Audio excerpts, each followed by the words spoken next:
बड़ा हुआ तो क्या हुआ, जैसे पेड़ खजूर, पंछी को छाया नहीं, फल ला गया थी दूर।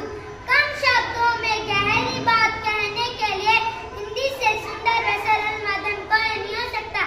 नमस्कार, मैं रक्षा, कक्षा चौथी की छात्रा, राजकीय मॉडल संस्कृति प्राइमरी स्कूल साहेब ब्रांच की छात्रा, आप सभी गुरुजनों का हार्दिक अभिनंदन करती हूँ।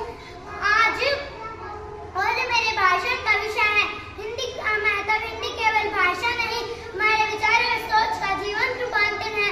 हमें अपने मन की बात किसी दूसरे को कहनी हो, लिखित रूप में प्रस्तुत करनी है, जनमानस को आसान शब्दों में समझाना हो या क्रांतिकारी विचारधारा को प्रवाह करना हो, तो हिंदी हमारे साथी बनकर हमारे साथ खड़ी रहती है। हमारे देश की तरह हिंदी भी प्रेम की भरी हुई है।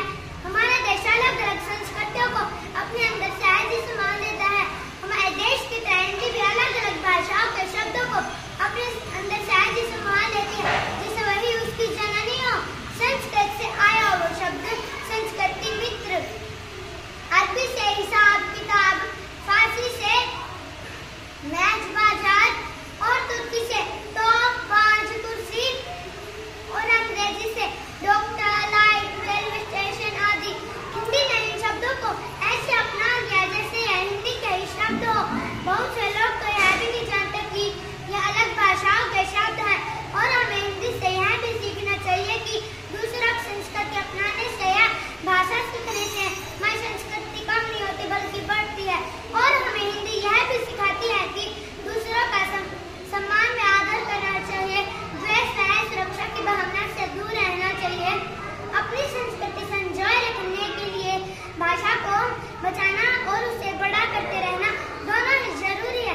यदि हम अपनी भाषा को खुद अपनाएं और उसका सम्मान करें तो दूसरे भी करेंगे। आज AI और इंटरनेट भी हिंदी को अपना रहे हैं, क्योंकि हिंदी बोलने वालों लोगों की संख्या बहुत ही अधिक है। यदि हम अपनी भाषा के प्रति जागरूक रहे तो दुनिया इसे खुद अपना लेगी।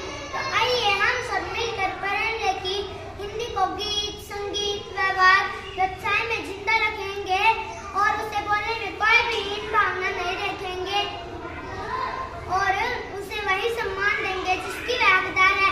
आइए हिंदी को बचाएं, हिंदी को अपनाएं, क्योंकि कहते हैं कि निज भाषा